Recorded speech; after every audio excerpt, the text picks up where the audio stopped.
Bueno, muy buenos días. Feliz sábado, hermanos.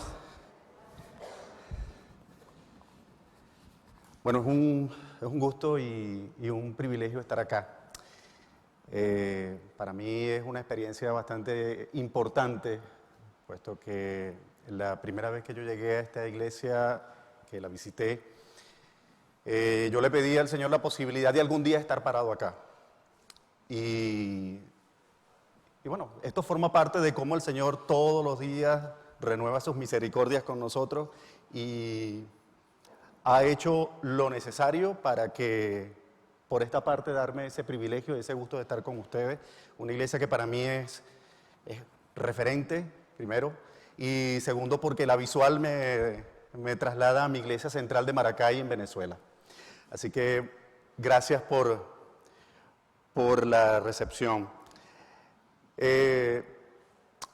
Esta mañana la presentación que tengo no es el resultado de un estudio teológico, porque no soy pastor, pero sí es el resultado de la investigación que he hecho en mi vida y lo que he conseguido como resultado, lo que he visto, lo que he palpado es que soy simplemente imperfecto. Eso es a la conclusión que he llegado, que soy imperfecto.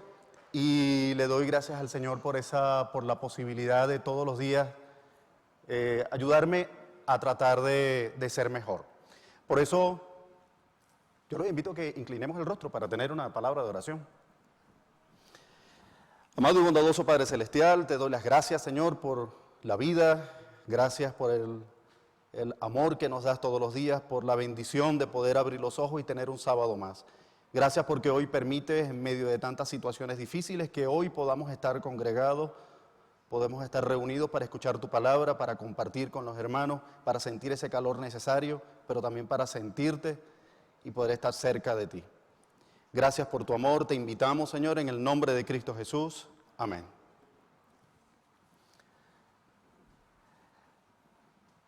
He titulado este tema Santos imperfectos y luego vamos a desarrollarlo. Y este título se lo debo a una amiga con la cual estudiamos los martes, nos reunimos un grupo de amigos a estudiar el libro de la Redención.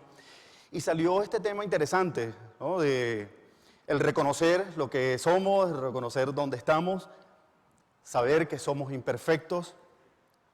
Y me llamó la atención. Quise utilizarlo porque esta semana, escuchando una matutina del pastor, la minutina del pastor Pedro Torres, yo estoy seguro que todos la siguen, hubo una frase que me llamó mucho la atención. La frase decía lo siguiente: estamos en un mundo donde las cosas están torcidas desde el principio. Llevamos el pecado en nuestra propia carne y aunque hay un alto porcentaje de cosas que dependen de nuestras decisiones, hay otro pequeño porcentaje que se escapa de nuestras manos. Y es precisamente esto lo que nos va a dar una base sobre lo cual vamos a desarrollar el tema en la mañana de hoy. Y quiero hacer referencia precisamente al himno inicial, que habla del amor, de la seguridad y la victoria que tenemos en Cristo, porque Jesús, como ser humano, como hijo de Dios, evidentemente tenía que ser tentado en todo. En algún otro momento tenía que pasar por las situaciones por las cuales nosotros pasamos. Tenía que vivir como un ser humano, porque no tenemos un sumo sacerdote que no pueda compadecerse de nuestras debilidades, sino que fue tentado en todo, según nuestra semejanza, conforme a nuestra situación, pero sin pecado. Eso lo dice Hebreos 4:15. Por eso los invito a que busquemos en nuestras Biblias. Vamos a leer 4 versículos que son los que sobre los cuales vamos a meditar esta mañana. Y se encuentra en el capítulo 4 de Mateo.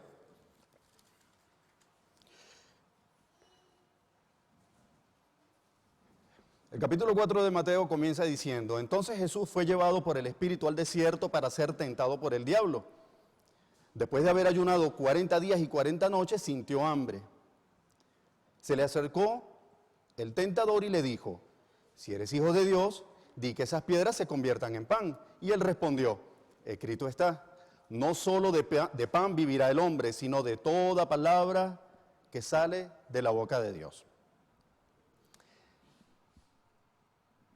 Hermano, Mateo 4:1, quiero resaltar este versículo cuando dice que entonces Jesús fue llevado por el Espíritu para ser tentado. Me llama la atención el hecho de que sea el Espíritu quien lo lleve al desierto, porque era necesario para poder someterlo a esa prueba que todos nosotros como seres humanos pasamos. Él también tenía que vivirla, pero también tiene algo interesante, y es que significa que cuando andamos en el Espíritu, como lo andaba él, es el Espíritu el que escoge el territorio mediante el cual nosotros vamos a librar nuestras batallas, nuestras guerras, nuestras luchas. Ese es el territorio en el que lo vamos a librar, porque es el Espíritu el que nos está llevando hasta allí. De esa manera, tenemos todos nosotros mayores probabilidades de salir victoriosos en cada una de esas pruebas. Pero, ¿qué pasa cuando soy yo el que escojo el terreno en el cual yo quiero manejarme? ¿Qué pasa cuando soy yo el que escojo ese campo de batalla, escojo ese terreno en donde yo, de manera intencional, entro, me expongo y le servimos la mesa al enemigo, le servimos la mesa a las tentaciones, a las situaciones difíciles, para que, usando el argot de la Eurocopa, para que nos metamos un autogol? Porque nos ponemos en una situación muy fácil en la cual ni siquiera nosotros no vamos a poder hacer nada, y se lo ponemos difícil también al Espíritu para que nos ayude. Por lo tanto, cuando andamos en el Espíritu somos nosotros los que le damos la posibilidad de poder ayudarnos. Pero, en sentido contrario, saboreamos ese sinsabor, ese trago amargo de la derrota, ese trago amargo de vivir bajo las consecuencias de cada uno de nuestros actos, y luego venir y decir: Señor, ¿por qué me has abandonado? ¿Pero qué pasa? ¿Y por qué me sucede esto a mí? ¿Y por qué a mí? Evidentemente nosotros nos anotamos un autogol. Con relación a esto, el comentario bíblico adventista dice algo interesante, y quise colocarlo acá porque dice lo siguiente: Jesús no provocó la tentación, ni tampoco se colocó a sabiendas en el terreno hechizado del diablo. Se retiró al desierto para estar solo, ¿sí? Para estar con su Padre, para meditar en la misión que tenía delante. Es muy interesante porque habla de que fue llevado por el Espíritu y tenía una intención importante, que era meditar, que era estar cerca del Señor, buscarlo. Pero, aunque de la misión vamos a hablar un poquito más adelante, quiero centrarme en esa parte donde dice, que estando en el desierto, estando allí, el enemigo lo tentó. Y es interesante porque el enemigo y las tentaciones nos van a perseguir hasta cuando nosotros conscientemente nos dirijamos a buscar al Señor. Estamos aquí, todos nosotros esta mañana nos paramos con el corazón deseoso de asistir a un culto, a asistir a un mensaje, de cumplir con ese sagrado requisito para nuestro corazón de encontrarnos con el Señor, pero hasta aquí nos alcanzan las pruebas, hasta aquí nos alcanzan las tentaciones, hasta aquí nos pueden alcanzar hasta el deseo de decir: bueno, yo esperaba otro mensaje, pero el Señor siempre tiene algo para cada uno de nosotros, siempre hay una salida para cada una de las pruebas. El versículo 2 del capítulo 4 dice que después de haber ayunado 40 días y 40 noches, tuvo hambre. Y bueno, ya sabemos, hemos estudiado que Moisés y Elías también pasaron por esa situación, también pasaron sus cuarentenas. Y bueno, de hecho en Éxodo 34:28 habla de que Moisés estuvo con Jehová en el monte 40 días y 40 noches escribiendo las tablas del pacto, no comió, no bebió agua, estuvo bien, el Señor lo sustentó. Primera de Reyes 19:8 también nos habla de que Elías, luego de ese episodio de depresión que pasó luego de su enfrentamiento con Jezabel, comió se fortaleció y caminó 40 días en el desierto a través del desierto hasta llegar a Horeb. Y la palabra no dice en ninguno de esos casos que ellos hayan tenido necesidad de comer, que ellos hayan tenido hambre. Pero cuando habla de Jesús, resulta que a Jesús la palabra dice que tuvo hambre. Vamos a estar claros que partiendo del principio de que Jesús es 100% humano, fue 100% humano, pero también fue 100% Dios, habitaba en él toda la plenitud de la deidad. Él tuvo que vivir, tuvo que aprender, tuvo que ser consciente a través de las Escrituras de que tanto Moisés como Elías no tuvieron sed, no tuvieron hambre, pudieron aguantar sus 40 días. Por lo tanto, ese episodio también le puede suceder a él. Pero aquí pasa algo que me parece bastante interesante, de que en el momento cuando le da hambre, quizás él pudo haberse sentido sorprendido, porque quizás decir, bueno, pero ¿por qué a mí? Porque a mí sí me da hambre. Y si Jesús no hubiera sabido, o sea, si hubiese sabido que no le iba a dar hambre, si hubiese sabido que evidentemente el Padre Celestial lo soporta, lo sostiene, lo conforta, sabiendo esos antecedentes milagrosos del Dios Todopoderoso, si se hubiese lanzado a ese desierto, a esa prueba, sabiendo que no le iba a pasar nada, en realidad la tentación no hubiese sido tan completa, porque, hombre, hubiese estado por encima de las debilidades humanas. Hubiese tenido un plus, hubiese tenido un elemento que lo hubiese ayudado. Por lo tanto, ese plan que ella tenía con relación a saber que el poder milagroso de su padre ha sustentado a otros y también lo podía sustentar a él, cambió en ese momento. Dios le cambió los planes. No lo abandonó, eso lo sabemos. No lo abandonó, pero le cambió los planes. Ahora yo te pregunto, ¿cuántas veces el Señor no te ha cambiado los planes a ti también? ¿Cuántas veces el Señor no te ha cambiado los planes o la forma como tú has enfocado tu vida? Todos, cuando comenzamos nuestra vida consciente, tenemos más o menos unos planes de lo que queremos hacer con nuestras vidas. Queremos estudiar, tener un trabajo, profesionalizarnos, un hogar, una familia, X, pónganle ustedes el nombre que quieran. Todos tenemos un plan, pero en realidad no siempre las cosas salen como nosotros las planeamos. Pero es aquí donde yo digo, gloria a Dios por las manifestaciones del poder divino del Señor. Gloria a Dios por permitir que esos planes cambien. Porque muchas veces los planes que yo tengo no son los que verdaderamente yo necesito o de los que me conviene. Yo no sé qué planes tienes ahora mismo, porque todos tenemos un plan. Por lo menos el plan al salir de aquí es ir a comer, como mínimo. Como mínimo. Pero todos tenemos un plan en la vida. Yo no sé cuál es tu plan, pero yo le doy gloria a Dios de que los cambia. Porque todas las cosas ayudan a bien a aquellos que temen a Jehová. Todas las cosas. Y esa es la base. Yo creo que ese es el basamento. De que todos aquellos que temen a Jehová son conscientes de que los cambios de planes provienen por su misericordia, por su amor, porque así nos conviene a cada uno de nosotros. Y así como Jesús lloró y sufrió cuando estuvo en ese corto tiempo aquí sobre la tierra, nosotros también pasamos por situaciones difíciles. Nosotros también, en medio de los arreglos y esos cambios y esos ajustes que el Señor tiene que hacernos para dar esos detallitos, entrar en ese, como dice el pastor Torres, en ese pequeño porcentaje que se escapa de nuestras manos, es allí exactamente donde está el Señor.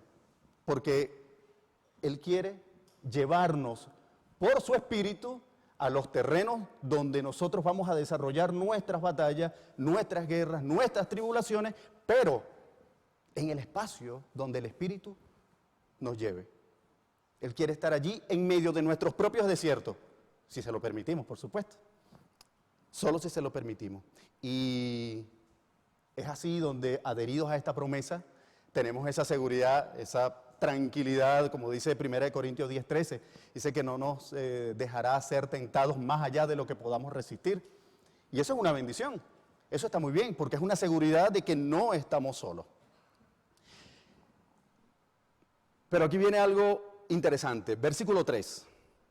El versículo 3 dice, y vino a él el tentador y le dijo, si eres hijo de Dios, di que estas piedras se conviertan en pan.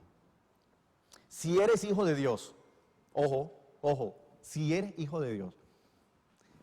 Ya hemos estudiado en lecciones de escuela sabática y en muchos temas esa forma arrogante y grosera de dirigirse al Hijo de Dios de esa manera, que lo que buscaba era palabras que estaban dirigidas a hacer dudar a Jesús de su situación, a hacer dudar de su condición de Hijo de Dios. Y sabemos que precisamente eso llega en los momentos más difíciles. Eso no llega cuando tú estás fortalecido, llega cuando estás debilitado, cuando parece ser que ya estás solo, cuando parece que ya no tienes más salida. Llegan esas dudas, llega esa racionalización de Satanás, cuando empieza a negociar y a tratar de meter esa semilla. Llega esa palabra de si eres hijo de Dios, que no llega como un silbo apacible, sino como una piedrita en el zapato. Esa palabrita que incomoda. Jesús tuvo que aprender. Mientras él crecía, cuando fue consciente dentro del templo, a los jóvenes, 12 años, tuvo que aprender, tuvo que crecer con fe, confiando de que él era el Hijo de Dios. Y tú y yo tenemos que aprender también con fe de que somos hijos de Dios. Es algo que tenemos que creernos, tenemos que aprenderlo, tenemos que vivirlo y estar seguros de que somos hijos de un Dios todopoderoso, misericordioso, capaz de mover todo lo que sea, capaz de hacer todo lo necesario para que todas las cosas ayuden a bien. Evidentemente eso no es para todos, sino para aquellos que lo temen, aquellos que andan conforme a la voluntad del Padre, a la voluntad de su palabra, expresada en su palabra. Por eso Jesús tuvo que vivir como tú y como yo, con sus dificultades, con sus pruebas. Tuvo que pasarlo para poder ser ese sumo sacerdote y poder compadecerse de nuestras debilidades, poder entender quiénes somos, poder colocarse en nuestros zapatos y, evidentemente, la joya de la corona, vivirlo, pero sin pecar, en el caso de Jesús. Ahora, Jesús, evidentemente, no tuvo privilegios que nosotros no tengamos. De haber sido así hubiera sido trampa, ¿no? Porque lo tenía todo mucho más fácil. Sin embargo, él pasó por cada una de las situaciones. Y si él hubiera estado más capacitado que nosotros para resistir, no habría igualdad de condiciones. Por lo tanto, tanto para él en ese momento como para nosotros, hoy 3 de julio, esto lo que nos quiere decir es que todas las dificultades que se nos presentan, así como la que se presentó a Jesús, están simplemente destinadas para descubrir o estar de acuerdo en relación o en consonancia con la misión a la cual la misión que se nos ha encomendado. La misión de Jesús era revelar al Padre. ¿Cuál es tu misión? ¿Cuál es tu misión? ¿Para qué son los problemas que estás pasando? ¿Para qué son las situaciones que estás viviendo ahora mismo? ¿Es un problema o es una capacitación? Porque Dios te capacita de acuerdo a tu misión, de acuerdo al objetivo que tú tienes según el llamado al cual has aceptado. Cuando aceptamos un llamado y el hecho de pertenecer a esta comunidad, simplemente aceptamos ser misioneros, aceptamos ser portavoces de Dios. Y cada uno con el don que el Señor le ha dado, está capacitado para ser ese portavoz. Hermanos, no esperemos milagros, ni esperemos revelaciones, si no estamos dispuestos a acercarnos al dador de los milagros y al que todos los días quiere revelarse ante nosotros. Por eso, sea cual sea tu misión, sea cual sea tu don, en el caso de Luis, el canto, me encantó esa versión del himno, muy bonito. Cada don que el Señor nos ha permitido es para revelar al Padre, para poder estar cerca, más cerca del Señor. Personalmente, porque si yo no lo estoy, no puedo ayudar a otro. pero es una forma también de ayudar a otras personas para que estén cerca, más cerca de Dios. Por lo tanto, te invito a que busques tu don. Te invito a que busques tu don porque en ese don está tu misión. Y tu misión es lo que va a ayudar a revelar al Padre cada vez más. Hombre, esto no es automático, esto hay que creerlo. Esto hay que creerlo. ¿Y por qué creerlo? ¿Por qué creerlo? Hermano, para Jesús poder asimilarlo y sentirse como hijo de Dios, Él tuvo que descubrir cuál era su misión, porque no se le tenía fácil. Yo siempre he pensado en el hecho de que cuando en la época que Jesús salió a la palestra como Mesías, ya había muchos más que se habían autoproclamado como Mesías. Ya había muchos más. Y vamos a estar claros, repito, 100% humano. Esa parte lo pudo haber llenado de dudas.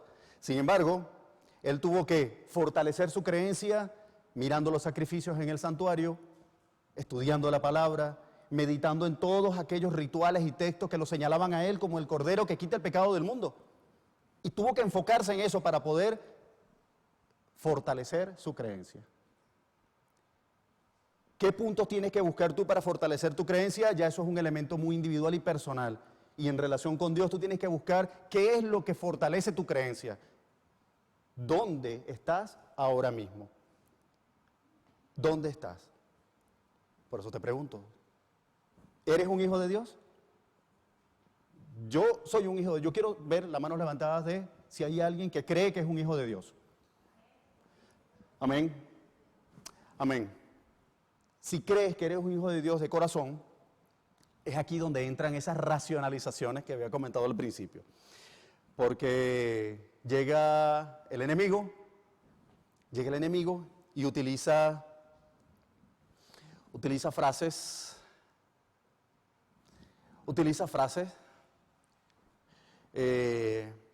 como por ejemplo, versículo 4, y él respondió y dijo, escrito está, no solo de pan vivirá el hombre, sino de toda palabra que sale de la boca de Dios. ¿Vale? Basándose en eso, ese es el resultado. Ese es el resultado. El enemigo te dice, le dijo a Jesús, si eres hijo de Dios, ¿eres hijo de Dios? Voy a decirlo de manera coloquial. Vamos a ver, Jesús. Si de verdad eres hijo de Dios, ¿qué haces aquí pasando hambre?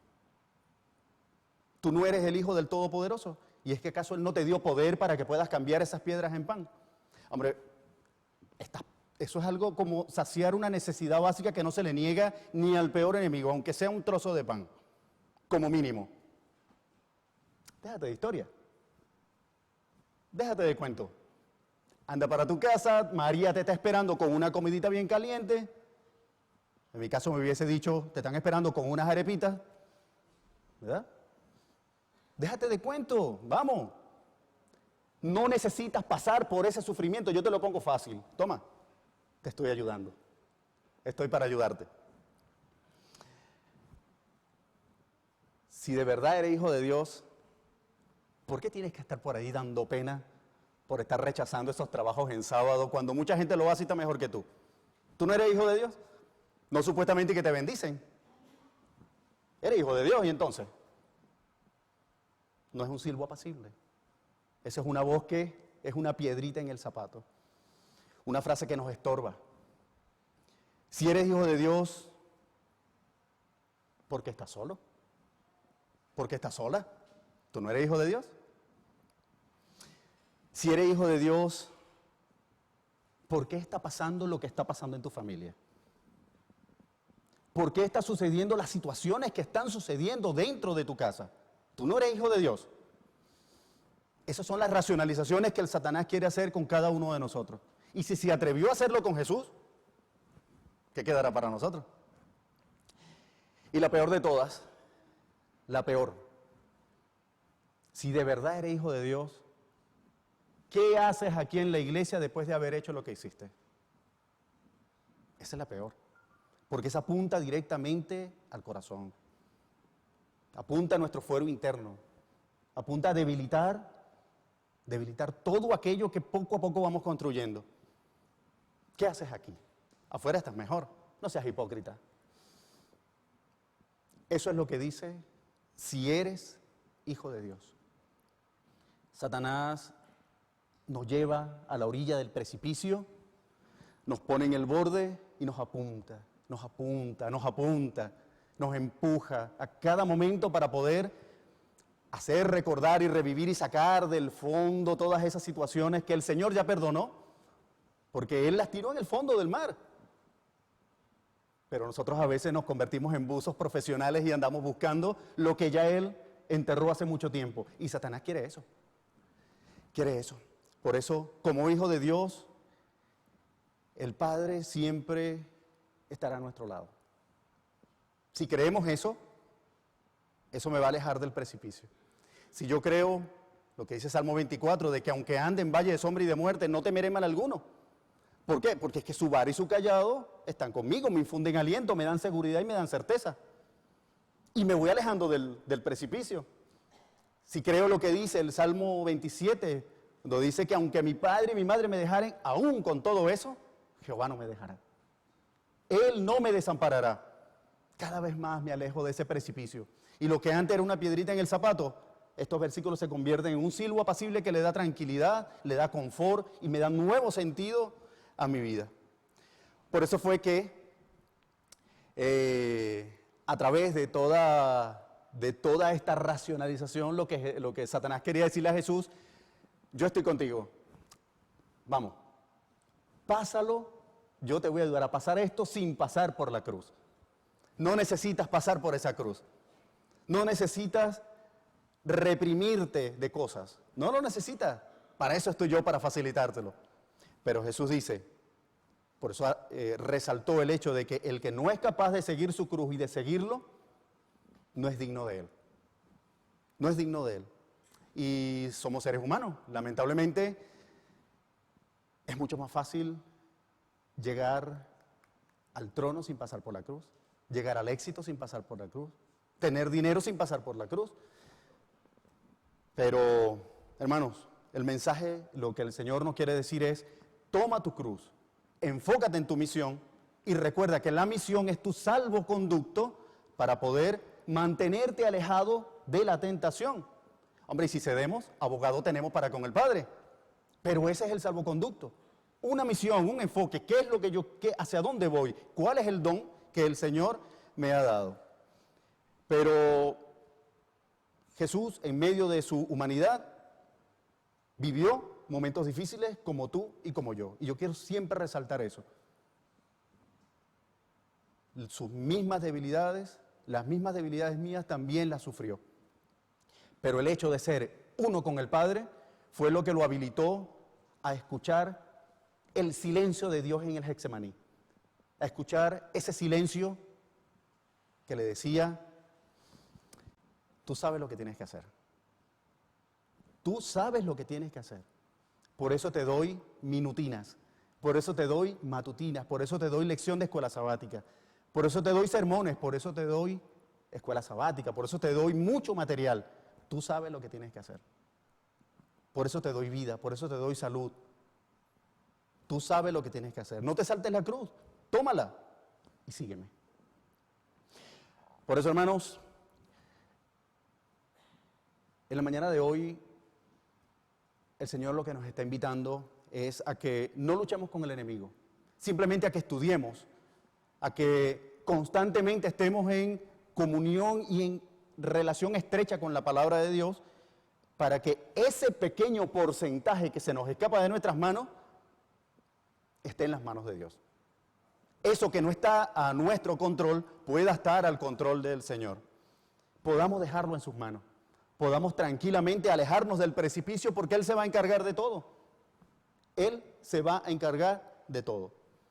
Y Él simplemente nos va a habilitar para escuchar ese silencio. Ese momento cuando creemos que el Señor no nos habla, cuando creemos que el Señor no nos oye, cuando creemos que estamos alejados o cuando creemos que Él no nos ve, el Señor nos va a decir, tú sabes lo que tienes que hacer. Tú sabes lo que tienes que hacer. No te saltes la cruz, vívela conmigo. Tómala y sígueme. Eso es lo que el Señor dice.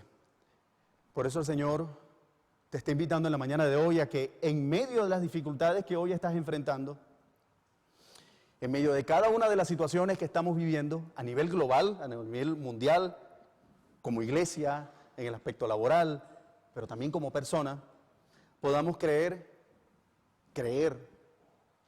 en su presencia, aunque no lo veamos, aunque no lo podamos ver, creer en su presencia, creer en su poder, aunque no veamos los resultados ahora mismo, porque yo quisiera verlo, pero yo creo en su poder, yo confío en que tengo un Dios poderoso, creer en sus tiempos, porque mis tiempos no son los de Él. Y especialmente creer que tenemos un Dios que es perdonador, es sustentador, un Dios que cambia nuestros planes, que hace los arreglos necesarios, que a través de las revelaciones, de las dificultades y a través de todas esas serie de situaciones que vivimos, creer firmemente de que podemos encontrar la posibilidad de revelar al Padre a través de nuestro don y que ese don, o nuestra misión, esa misión sea un don, ese don sea una misión en la cual podamos nosotros revelarlo. ¿Por qué creer?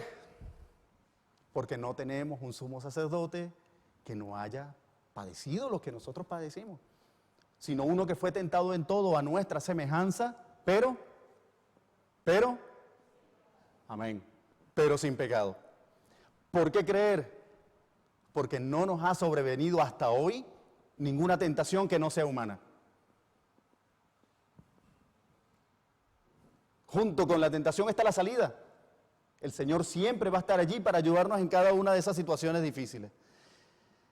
Apreciados hermanos, dentro de cada corazón humano se repite la misma historia. La misma historia. Ese gran conflicto que Cristo debió soportar en el desierto, nosotros también tenemos nuestros desiertos. Tenemos también nuestras situaciones difíciles. Y es por eso que son necesarias, porque sin esas pruebas, sin esa oportunidad de escoger entre lo bueno y lo malo, no se fortalece el carácter. Y no tengo las evidencias de que el Señor está conmigo. ¿Cómo sé que Él está si yo no me expongo a esa posibilidad de que eso suceda? Abriendo la vista espiritual, sabiendo que el Señor siempre va a estar conmigo. Desarrollar el carácter. Y ese carácter es el que proviene de un corazón transformado. Un corazón que se reconoce pecador, sabe que es un pecador, sabe que comete errores, como yo, pero tiene la firme decisión de buscar al Salvador. Firme.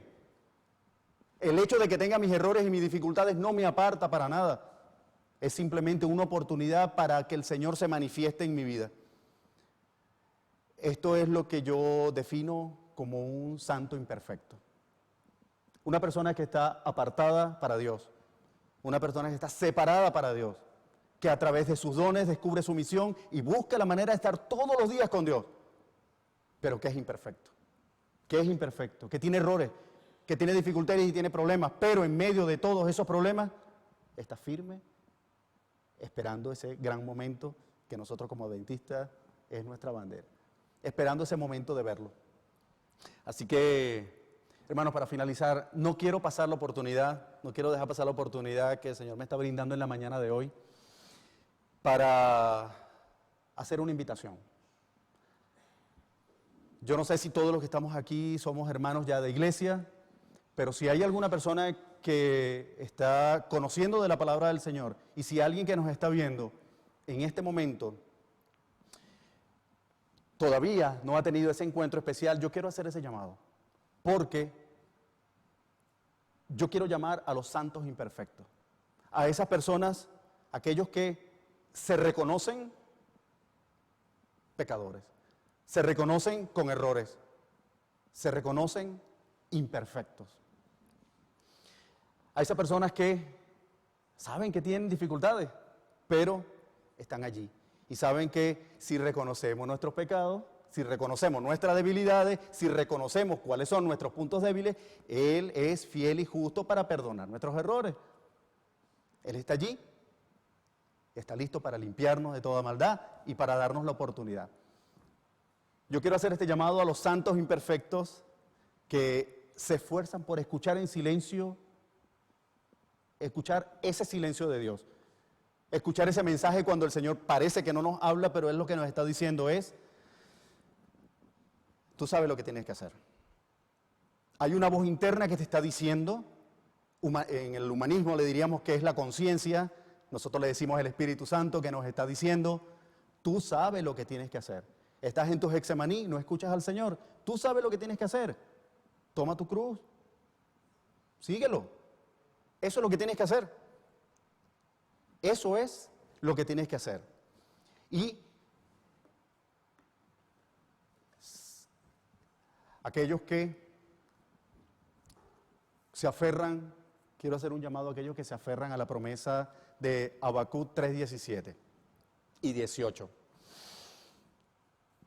Habacuc 3:17 y 18 dice, aunque la higuera no florezca ni las vides haya fruto, aunque falte el producto del olivo y los labradores no den mantenimiento, y los labrados no den mantenimiento, aunque las ovejas no sean quitadas de la majada y no haya vacas en los corrales, aunque no tengas trabajo y estés pasando situaciones difíciles por la pandemia, aunque tu familia esté pasando por situaciones que tú no querías,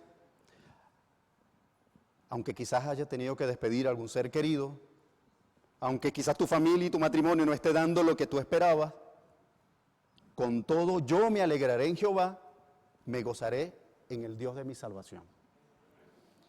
Con todo yo me alegraré. Por eso, que el Señor bendiga a los santos imperfectos, porque son personas que son conscientes de que tienen errores, pero quieren seguir adelante. Por eso, estando acá, yo quiero hacer un llamado para simplemente que oremos juntos, aquellos que son conscientes de sus errores, pero que son, en medio de su imperfección, quieren apartarse para Dios. Yo voy a orar, pero también quisiera que me acompañen aquellos que estén dispuestos a entregarse al Señor, que estén dispuestos a decirle, Señor, yo tengo errores, yo soy imperfecto. Pasa. Yo soy imperfecto, yo tengo errores, yo tengo fallas, yo soy el primero que lo reconoce. Tenemos una amiga que lo ha reconocido. Y yo creo que no es necesario tener muchos conocimientos teológicos para saber que tenemos un Dios maravilloso, un Dios bondadoso, un Dios que nos quiere y un Dios que todos los días renueva su misericordia para cada uno de nosotros.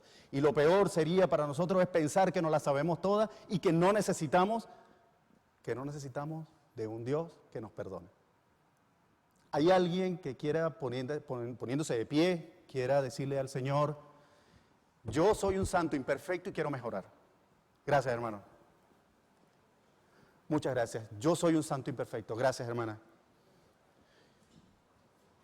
Los que estamos aquí somos santos imperfectos porque el Señor te ha apartado, te ha destinado para algo en específico.